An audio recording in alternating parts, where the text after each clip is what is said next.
It hurts, I can't move, she sobbed. What the Alpha King did next broke everyone. The kingdom of Veor stood beneath a silver sky. Tall white towers rose from the hills like quiet guardians. Silver trees circled the palace, their leaves glowing softly at night, as if the moon itself lived inside them. The people believed the moon watched everything. It chose kings, it judged hearts. It remembered every promise, and tonight it was watching closely. Inside the grand throne hall, hundreds of candles flickered against marble walls. Nobles in dark velvet cloaks whispered behind jeweled fans. Warriors in polished armor stood like statues. The air felt heavy, thick with expectation. At the far end of the hall stood the moon throne, carved from pale stone, shaped like curling wolf fangs. Upon it sat the Alpha King, King Calum. He did not move as others did. He did not shift nervously or lean or sigh. He sat still, strong, and silent. His dark hair fell across his brow like shadow. His eyes, silver and sharp, reflected the candlelight like twin blades. He had ruled for 10 years. 10 years of strength, 10 years of fear. The people respected him. His enemies feared him. But no one truly knew him. They only knew the legend. The moon had chosen him when he was barely 20. On the night of the Silver Ascension, the ancient wolf spirit had entered his body, marking him as Alpha King. It gave him power beyond human strength. It allowed him to command the shifting clans who lived in the forests and mountains. But it came with a curse. Every queen bound to him had grown weak. Every woman who stood at his side had faded like a dying star. Some had fallen sick. Some had simply stopped waking. The court called it destiny. Calum called it punishment. Tonight, another woman was to stand before him, Lyra of House Erwin. A low murmur passed through the crowd as the great doors opened. She stepped inside slowly. No jewels sparkled in her hair. No golden crown rested on her brow. She wore a simple gown of deep blue, like midnight before dawn. Her hands trembled slightly, but her chin remained lifted. She did not look like someone about to become queen. She looked like someone walking into a storm. Her father had once tried to rise against the throne. His rebellion failed. To protect what remained of her house, Lyra had agreed to this union, a political peace offering. The court expected her to look afraid. She did not. But inside, her heart beat so loudly she thought everyone could hear it. King Calum watched her approach. Something felt different. He had seen fear many times. He could smell it, sense the wolf spirit inside him reacted to weakness. But when Lyra reached the center of the hall and knelt, the wolf did not growl. It went silent. The high priestess stepped forward. Her long silver robes brushed the floor like flowing water. "Tonight," she announced, "under the witness of the eternal moon, we bind the chosen king to his rightful queen."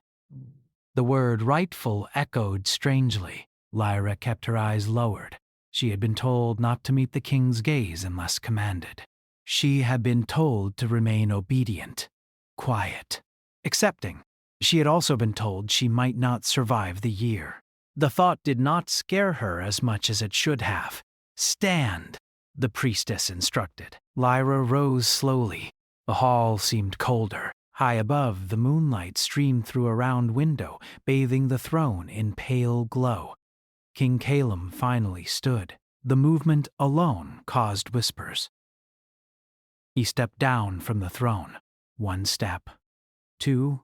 Each footstep echoed like a drumbeat. Lyra felt it before he even reached her. A strange warmth moved through her chest. Not painful. Not yet. Just heavy. Like invisible hands pressing against her ribs. The priestess lifted a ceremonial blade. Not sharp enough to wound deeply, but sharp enough to draw a drop of blood. "Hands," she commanded. Calum extended his hand without hesitation. After a second's pause, Lyra did the same. The blade touched skin, A single red drop fell from his palm. A single red drop fell from hers. The world changed. A sharp cry escaped Lyra's lips. Pain exploded through her body, fast and bright like lightning. Her knees buckled. It hurts, she gasped. The court froze. Silver light burst from the moon window, stronger than before. It wrapped around her like chains made of light. "I can't move," she sobbed, her voice breaking as her body stiffened against her will. Gasps filled the hall. This was not how it was supposed to happen. The curse usually worked slowly, not like this. The High Priestess stepped back in fear. The bond is rejecting her, but she was wrong. King Calum could feel it. The wolf spirit inside him was not rejecting, it was reacting, walking. The first time in years, the spirit did not feel hungry. It felt startled. Lyra's body trembled, but she did not collapse completely. The silver light around her pulsed like a heartbeat. Calum saw something no one else could see. Faint markings, thin lines of light, appeared across her skin, glowing beneath the surface like hidden constellations. The wolf spirit howled inside him, not in rage. In recognition! The court began to murmur louder. She is cursed. She will die. This is a bad omen. Tradition demanded one thing. If the bond failed, the chosen woman must be removed. Quietly, quickly.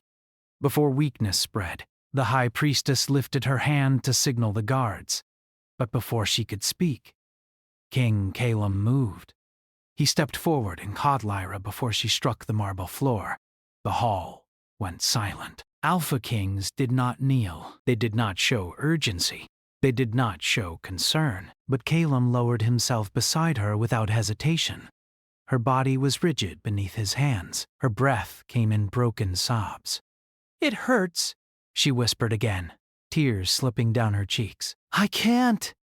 His fingers brushed her shoulder. The moment he touched her, the silver light shattered like breaking glass. A shockwave rippled through the hall, extinguishing half the candles. The moonlight dimmed. Lyra gasped sharply and went still. Not lifeless, but quiet. The glowing markings faded slowly, like stars disappearing at dawn. The wolf spirit inside Calum fell silent again. The High Priestess stared, pale and shaken. "That is impossible," she breathed. Calum looked down at Lyra. Her eyes fluttered open. For the first time, she looked directly at him. And instead of fear, there was confusion. And something else. Understanding! "You," she whispered weakly. You feel it too. The words were soft, barely audible, but they struck him harder than any blade. No one had ever said that to him. No one had ever acknowledged the presence inside him without terror. He tightened his jaw. "You are not dying," he said quietly, almost as if reassuring himself. The court stared in disbelief. He should step away. He should call the healers. He should return to the throne. Instead, he remained beside her. The High Priestess finally found her voice. "Your Majesty, this is dangerous. The curse." "The curse," Calum interrupted, his tone calm but firm, "has never reacted this way before." He slowly stood, but did not leave her on the floor. He lifted her into his arms. Another wave of whispers spread. An Alpha King carrying his future queen? Unheard of. Lyra's body felt lighter than he expected, fragile. But beneath that fragility was strength. He had felt it in that moment of contact. Something inside her had pushed back against the curse, not with force, with balance. As he carried her toward the palace chambers, the moonlight shifted again. For a brief second, the symbol carved above the throne, a wolf beneath a crescent moon, cracked down the center.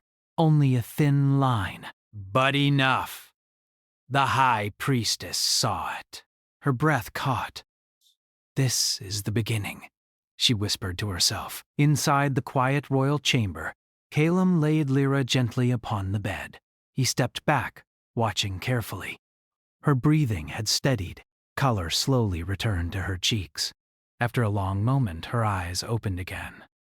He expected fear now, or anger. Instead, she studied him. You didn't let them take me away, she said softly. No, he replied. Why? He did not answer immediately. Because he did not know. Finally, he said, the curse did not reject you. She swallowed. Then why did it hurt so much? Because it recognized you. The words hung between them. Lyra slowly tried to sit up, but a sudden weakness ran through her legs. She inhaled sharply. He noticed. A partner sang the name of her placehood on it shadowed from the night. You should rest. She nodded faintly. But before closing her eyes, she asked one more question. Am I going to die like the others? He froze. The others, the women whose names were carved in quiet stone gardens behind the palace. He had never answered that question honestly before. This time, he did not look away. I don't know, he said. For a strange reason, the honesty comforted her. Outside, thunder rolled across the distant mountains, though the sky remained clear. Something had shifted in Veor. Something ancient had stirred. In the throne hall, the cracked symbol above the moon throne deepened slightly, spreading like a silent warning. And within the Alpha King, the wolf spirit did something it had never done before. It waited, meaning taking the battery from the back, withing, entirely frogged. It waited to be toasty from the stage. The moon rose again over Veor, silver and cold, but the palace felt warmer than ever before. Inside the quiet corridors, candles flickered against stone walls, casting long shadows that danced like ghosts. King Calum walked through the halls alone, his boots clicking against the marble floor. He had not returned to his throne since the binding ceremony. The throne seemed smaller, emptier, as if it too had sensed the shift that had begun with Lyra. Lyra lay in her chambers, wrapped in a thick, midnight blue blanket. Her legs still trembled. Though the pain from the curse had eased, the weakness remained. Her hands traced the glowing lines that had appeared on her skin, the faint traces of light that still lingered under her flesh. She did not understand what it meant, but she knew one thing clearly. The king had chosen her, and in that choice, the rules of the kingdom had begun to change. She remembered the court's murmurs, the shocked faces when he carried her away from the throne. Nobles whispered that the Alpha King had shown weakness.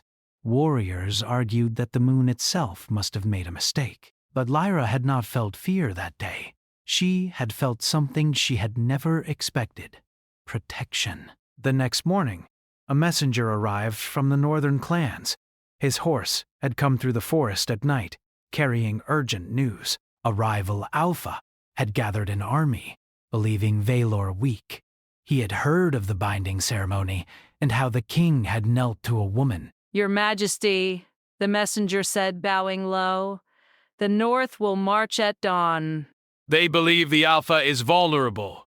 They are wrong, of course, but they do not know that. Calum nodded slowly. He had expected this. Power in Veor had always been a fragile thing, balanced by fear and respect.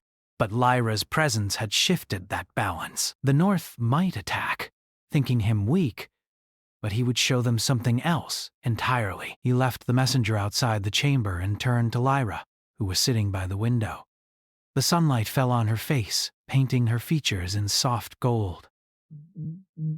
She looked fragile, but there was a fire in her eyes. He could see it. He had never seen it in anyone before. You should not worry, he said quietly. They will not take the kingdom while I breathe. Lyra looked at him, not with fear, but with curiosity. Why do you stay with me? You could return to the throne. The court, the priests, they expect you to act like yourself. Calem's gaze softened. I do not know what I am anymore, he admitted. I have always ruled through power, through fear. But with you, it is different. I feel something I have not felt before. I do not want to harm you. I do not want to rule you. I only want to protect you. Her lips parted slightly. She had heard words like this before, in stories, in songs, but never from a king, especially not from one who carried the wolf spirit inside him, whose very nature demanded dominance and control. I do not understand, she said softly. Why does the curse not hurt me like it did the others? Calem hesitated. The truth was dangerous. The wolf spirit inside him had never encountered someone like Lyra. It had never met anyone who could resist without fighting, who could stand against its hunger and yet not submit, out of fear. She was not weak. She was not fragile. She was different. You are strong, he said finally. Not in body. Not only in body, but in spirit. The curse cannot bind you because it sees something in you it cannot consume. It recognizes your strength. Lyra's heart beat fast. Strength. That was a word she had never believed belonged to her. She had grown up feeling powerless, always hiding behind her family name, always obeying the rules of men she did not trust. And now, the king of Veor, the Alpha King, was telling her that she was strong. Before she could speak, a loud knock echoed from the door. A guard entered, carrying a message sealed with the king's crest. Calem took it and broke the seal. The parchment trembled in his hands. They will march at dawn, he said, reading aloud. The Northern Alpha brings 1,200 warriors. He says the Alpha King is weak because he knelt before a woman. Lyra's eyes widened.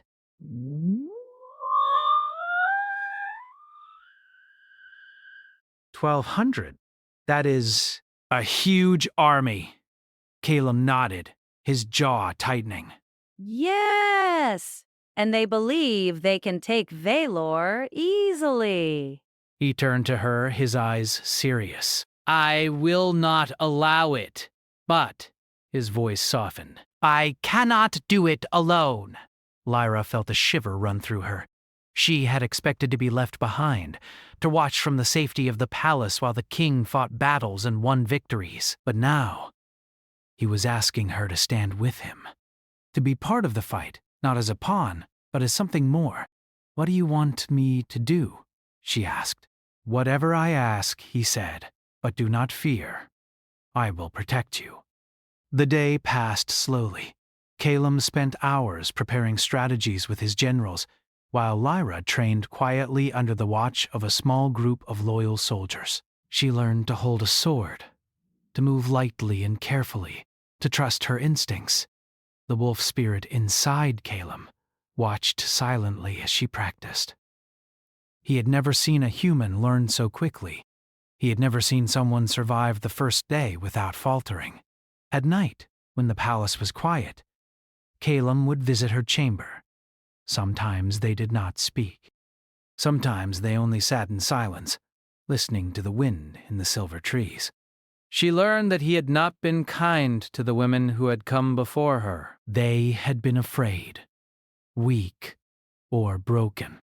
He had ruled through power because he had no choice. The wolf spirit demanded it. But Lyra did not fear. She did not break. And he did not want to command her. He only wanted to keep her safe. One evening, as the moon rose full and bright over Veor, Lyra tried to stand. She still could not move her legs fully, but she managed to rise to her knees. Calem watched her closely. You are doing well, he said. But do not push yourself too hard. Lyra shook her head. I must. I cannot be helpless while you face danger alone.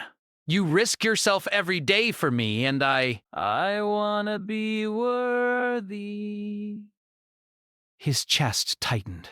No one had ever spoken to him like this. Not a soldier, not a noble, not a priest. Her words carried weight. Her courage shone brighter than the northern sun. You are already worthy, he said softly, more than I have ever allowed myself to believe. Before she could answer, a messenger arrived again, this time breathless and pale. Your Majesty, they are moving faster than expected. The northern army is near the eastern ridge. They will attack at first light. The court had prepared for battles before, but this was different. The northern Alpha thought Veor weak. They believed that the king, who had knelt before a woman, would crumble. But Calum did not fear, and Lyra, she did not tremble. At dawn, the first light touched the silver trees. Mist rolled through the palace gardens. Calum stood at the balcony, looking toward the distant hills where the northern warriors were gathering. Lyra stood beside him, her hands wrapped in the sleeves of her gown. Her legs were still weak, but her gaze was steady. They think we are weak, she said. They are wrong, Calum replied. But they will learn. The first horn of war sounded across the hills. The northern army advanced. 1,200 warriors, banners raised high, shouting and calling the king's name as an insult. Calum turned to Lyra. Are you ready? He asked. Lyra met his gaze. I am, she said. The wind carried her words like a banner. The wolf spirit stirred within Calum. He felt its hunger rise, but now it was tempered by something new. Trust, connection, something he had never experienced in 10 years of ruling. He had always been alone, but not anymore. As the northern army reached the ridge, Lyra stepped forward. She could not fight fully, not yet, but she could stand, and her presence alone sent a message. The soldiers on both sides noticed. The Alpha King had stood with a woman, but she did not fall. She did not tremble. She met his gaze and held her ground. For the first time, the northern warriors hesitated. Whispers passed through their ranks. She is not afraid. The battle horn sounded again. This time, it was Veor's. The king raised his sword, silver glinting in the morning sun. Lyra reached for the smaller blade at her side, her hand steady. In that moment, time seemed to pause. The moon, still high, bathed the land in soft light. The forest around them seemed to hold its breath. And then, the first clash of steel rang through the air. Calum's warriors met the northern army. The battle began, but amidst the chaos, the king's gaze never left Lyra. She stumbled slightly, and he reached for her, steadying her. You are stronger than you know, he said. Lyra smiled faintly, despite the fear, despite the blood and the noise. And you are more than you seem, she replied. The wolf spirit growled, confused and uneasy. It had never felt the king and a human stand side by side like this, equal, not master and subject. The northern warriors faltered, uncertain. The sight of the Alpha King kneeling before no one, yet standing with Lyra, it unsettled them. And deep inside, Calum knew something extraordinary had begun. The bond with Lyra was no longer just about the curse. It was about choice, trust, love. And in that moment, the course of Veor, the course of the kingdom itself, began to change forever. The battlefield lay quiet after the first clash. Smoke rose in thin gray ribbons, and the cries of the wounded echoed through the silver forest. The northern army had been pushed back, but only just. Veor's warriors were tired, their swords heavy, their shields dented, yet their eyes burned with determination. King Calum stood on a small hill surveying the aftermath. His cloak was torn, his hands smeared with dirt and blood, not all his own. His silver eyes searched for Lyra. She had been near the front, standing despite her weakness, helping soldiers rise and guiding the wounded away from danger. Then he saw her. She knelt beside a fallen soldier, her hands pressing against his chest, trying to stop the bleeding. Her face was pale, lips pressed together in concentration. Even in the midst of chaos, she radiated calm and strength. The wolf spirit stirred inside him, uneasy. It had always hungered for control, for fear, for obedience, but it could not dominate Lyra. It could not scare her. It could only watch. And it hated the truth it was forced to admit. She was stronger than it expected. Calum approached quickly, his boots pounding the earth. "Lyra!" he called. She looked up, startled for only a moment, then smiled faintly. "I am helping," she said simply. "You should not be here," he said, voice tight with worry. "You cannot fight." "You cannot." "I can do this," she interrupted, her eyes bright. "I may be weak, but I am not helpless." "Not with you here." He wanted to argue, to pull her away, to insist she leave the battlefield. But he could not. Something deeper than duty held him. He could not abandon her. Not now. "Not ever. Very well," he said finally. "Then stay close." The Northern Alpha appeared on the ridge beyond the smoke, tall and menacing, with dark armor that reflected the rising sun. His eyes, sharp as daggers, scanned the battlefield until they landed on the king and the woman beside him. A cruel smile twisted his lips. You have chosen poorly, Alpha King, The Northern leader called out. a woman.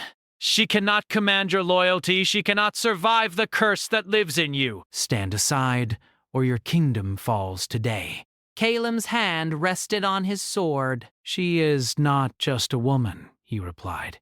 "She is the reason I am still standing. And she will not fall while I draw breath." The Northern Alpha laughed, a sound that carried across the valley. "We shall see." Before the king could respond, the wolf spirit inside him growled. It was not anger, though anger it certainly could feel. No, this was confusion, fear. For the first time in 10 years, the wolf spirit did not know what to do. The human beside Calum, the woman he had protected, was a mystery it could not unravel. Lyra's legs wobbled as she tried to rise fully. The curse's residual weakness still lingered, but she did not let it stop her. Something inside her burned, a quiet power she had never felt until now. Her hands touched the air, brushing against invisible threads of energy, the faint remnant of the curse. "You are different," she whispered, almost to herself. Calum caught her words, the sharp edge of understanding cutting through him. Different how? "The curse? It is not against me. It is waiting for something. It is choosing me." The words struck Calum like a bolt of lightning. He had never considered such a possibility. The wolf spirit was ancient, relentless, and cruel. It had never chosen a human willingly. It had consumed, destroyed, ruled. And yet, Lyra had survived. Thrived. Not by resisting blindly, but by standing in quiet defiance. The Northern Alpha roared, breaking the moment. "Enough talk! Fight!" Veor's warriors surged forward again. Steel clashed against steel. Screams and shouts filled the air. Smoke curled into the sky, carrying the scent of iron and sweat. Lyra stumbled slightly as a soldier fell near her, and Calum moved instantly, stepping between her and danger. He raised his sword, ready to strike, but she placed a hand on his chest. "Stop," she said firmly. "I will not run. You are not my shield." We face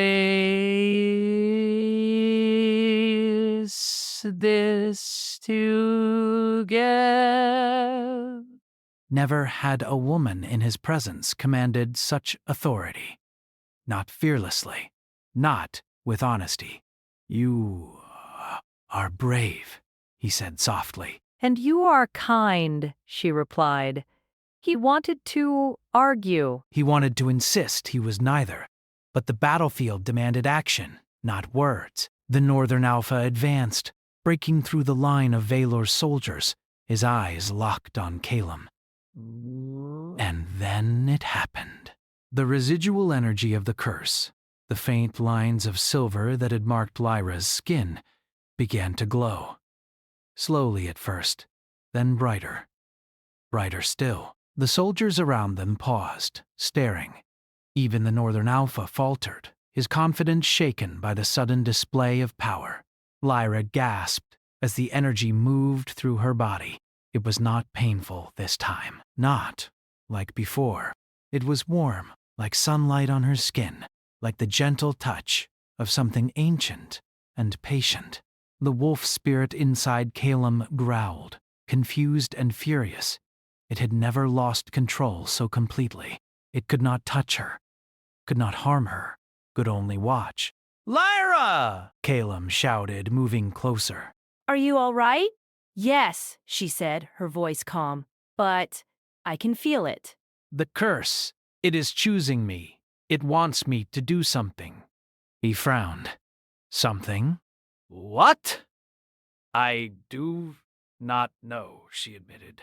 "But I think I can handle it. I can stand against it. I can survive it. I can..." A scream cut through the air. The Northern Alpha had rushed forward, breaking through the weak line of Veor's warriors, his sword raised, ready to strike Calum. But Lyra did not step back.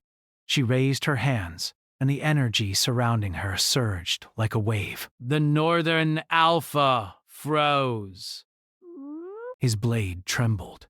He could not advance. Something unseen pushed against him, a force stronger than any army. Calum's eyes widened. "Lyra, be careful!" But she did not falter. She stepped forward, her hands glowing with the faint silver light of the moon's curse. The Northern Alpha stumbled back, his army confused. Their leader, once so confident, was now hesitant. For the first time, the battlefield grew quiet. Even the warriors of Veor paused, staring at the woman who had survived the curse. The wolf spirit inside Calum roared in frustration. It could not control her. It could not consume her. It could only watch, powerless. Calum moved to her side. "You are stronger than I imagined," he said, awe in his voice. She looked at him, breathing steady despite the glow surrounding her. "I am not alone," she said. "I can do this because you are here." In that moment, the king understood something essential. This was not just about survival. This was not just about the curse or the throne. This was about trust, about partnership. Lyra had faced the impossible and had not broken, and he had chosen to stand with her, not above her, not apart from her. The Northern Alpha tried to strike again, but the glowing lines on Lyra's skin expanded, creating a protective barrier around her and the king. The energy was stronger than any weapon, brighter than any sun. Calum realized the truth. The curse had not rejected her. It had accepted her. It had chosen her, and in doing so, it had shifted the balance of power completely. The Northern Alpha stumbled, fear flickering in his eyes. "Impossible," he whispered. Veor's warriors seized the moment, rallying behind their king and Lyra. The tide of battle shifted. The northern soldiers faltered, confusion spreading among them. Lyra's legs trembled as she stood fully, the energy from the curse flowing through her, yet not harming her. She looked at Calum. "I think I can control it," she said. Calum nodded. "Then we will do this together. Whatever comes, we face it as one." The Northern Alpha, seeing his army falter, realized the truth too late. Veor's king and the woman he had once carried into the palace were now a force beyond comprehension. The battlefield fell into tense silence. Even the wind seemed to hold its breath. The wolf spirit growled one last time, defeated but still watching. Its hunger was irrelevant. Its control was gone. And Calum, for the first time in 10 years, smiled not as an alpha, not as a ruler, but as a man who had found someone who could stand beside him, unafraid. Lyra took a deep breath, the silver light fading into faint glows across her skin. She had survived. She had been chosen, but the danger was not over. The Northern Alpha retreated, vowing revenge. The battlefield had been won, but the war had only begun. And Calum knew deep in his heart that the true battle was yet to come, not against armies, but against the ancient forces that had ruled him for a decade. Forces that now recognized Lyra and would not forget her. The night was darker than usual in Veor. The silver forest swayed under a pale, trembling moon. Shadows moved strangely between the trees, stretching like long fingers. The people whispered that the kingdom itself sensed a change. Some believed it was the result of the battle with the Northern Army. Others spoke in hushed tones of the curse, now tied to Lyra, in a way no one had ever imagined. Inside the palace, King Calum stood at the balcony, his cloak wrapped tightly around his shoulders. The wind tugged at his dark hair. His eyes, sharp as blades, scanned the forest beyond. He had always been vigilant, but tonight, vigilance felt different. A storm had begun, not of wind or rain, but of ancient power awakening. Lyra approached quietly from behind, her steps light, though her legs still felt the remnants of the curse. Her skin faintly glowed under the moonlight, silver lines tracing patterns across her arms and chest. Even in the quiet palace hall, that glow was impossible to ignore. "Calum," she said softly, her voice steady despite the trembling of her body. "I feel it again. The curse. It is moving. Not against me, but through me." He turned to her, worry etched deeply on his face. Through you? Yes, she replied, placing her hand lightly on his chest. It whispers. "It is not angry. It is expecting me to do something. Something I do not yet understand." The king's eyes darkened. "Lyra, you have already survived what no one else could. You cannot—" "I must," she interrupted. "I have been chosen for this. I do not know why, but I feel responsible. If I do not face it, Veor will not survive." Calum felt a shiver run down his spine. She was right, of course. The curse, the wolf spirit, the magic of the moon itself.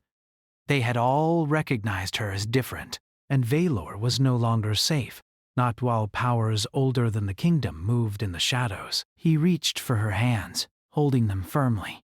"Then we face it together," he said, "not as king and subject, not as alpha and chosen, but as equals." Lyra's lips curved into a small, brave smile. "Together," she agreed. The forest outside suddenly stirred violently. Trees bent unnaturally, their roots clawing the soil. A pale fog rose, curling around the palace walls like snakes. The ground trembled, faintly at first, then stronger. Soldiers who had been stationed at the gates rushed to the balconies, swords drawn, eyes wide with fear.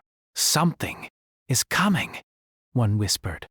Calum tightened his grip on Lyra's hands. The wolf spirit within him stirred, its fury and confusion now at their peak. It had never faced a human who could command the power of the moon willingly.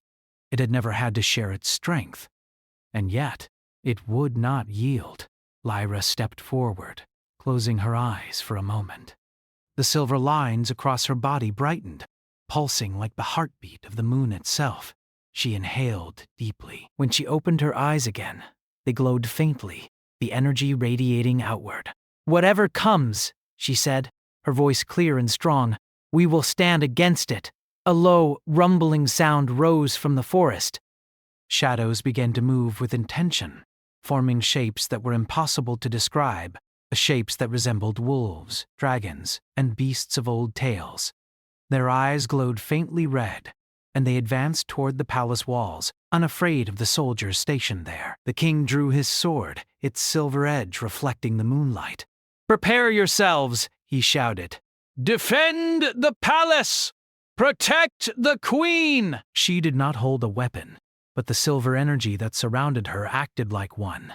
The first shadow creature reached the palace gates, and when it touched her aura, it faltered, frozen as if struck by invisible chains. The soldiers gasped. None had seen magic like this before. Even Calum felt awe mixed with fear. The creatures began to retreat slightly, confused. The wolf spirit growled inside him, furious and helpless. Lyra, sensing its unrest, reached for the energy that pulsed through her. She extended her hands, and a wave of light shot outward, striking the shadows. They shrieked and dissolved into smoke, retreating deeper into the forest. The first wave was over. The palace grounds were quiet again, but Calum knew this was only the beginning. The curse had awakened something older, something beyond the reach of any army. And Lyra was now its focal point. She sank to her knees, exhaustion visible despite her victory. Calum caught her before she could fall fully. You are stronger than I could have imagined, he said, concern and admiration mingling in his voice. She smiled faintly, her breathing heavy. I do not know if it is strength. Or just the will to protect what I care about. He pulled her closer. It is both, he said. And that is why the curse cannot defeat you. It sees your heart, and it respects it. The wolf spirit growled once, a low and frustrated sound. Calum laid a hand on the hilt of his sword, unsure how much longer it would remain silent. Night passed slowly.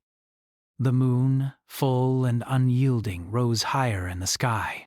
Lyra could feel the curse moving, whispering, calling her toward something she could not yet name.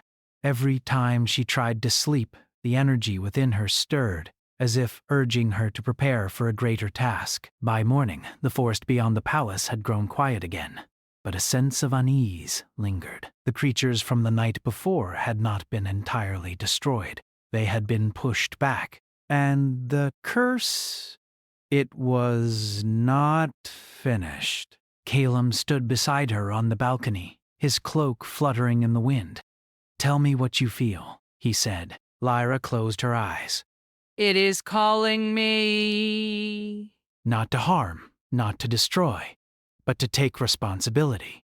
It wants me to guide it, to hold it without losing myself. I think I must become its vessel, or Veor will fall. The words shocked him. Vessel? He asked. Oh. Yes, she said softly. I do not know how, but the curse has chosen me, and if I do not accept, the forces it controls will turn against the kingdom. Calum felt a cold weight settle over his heart. She was speaking of a sacrifice deeper than any battlefield or enemy army. She was speaking of taking upon herself a power that could destroy her or transform her. I will not allow you to face this alone, he said firmly. She smiled, faint and brave.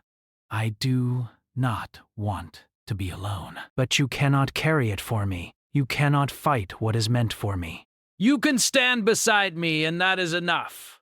The king nodded. He understood. For 10 years he had been the alpha, the master of the curse within him. But now he would have to step aside, not from love or weakness, but from trust. The true power lay with her.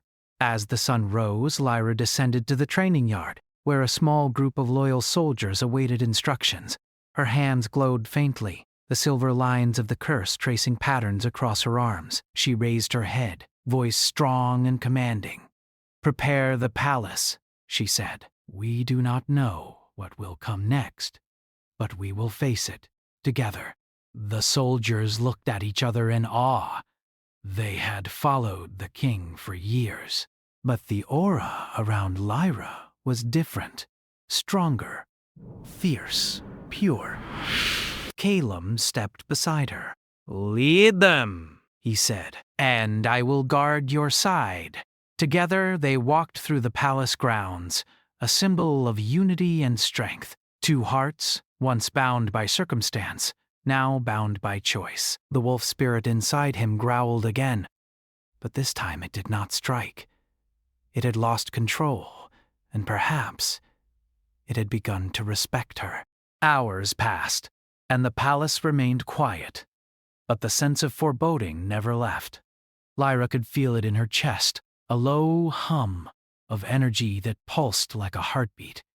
The curse had not chosen her lightly. She would have to bear its weight, guide its power, and do so without faltering. When night fell, the first sign appeared. A pale light, unlike moonlight, shimmered at the edge of the forest. The ground trembled. The shadows moved, and from the depths of the trees, a whisper carried through the palace halls, soft but unmistakable. "It is your time." She froze, silver light radiating faintly from her skin. Calum caught her hand. "Whatever comes," he said, voice steady, "we face it together." "Together," she whispered. The palace walls seemed to shiver. Ancient power, older than kings and crowns, had awoken. The curse had chosen its vessel. The kingdom would never be the same. And in that moment, standing together under the silver moon, Calum realized the truth he had never allowed himself to hope for. He had once ruled by fear. Now he would stand by love. The battle was not over. The true war was only beginning.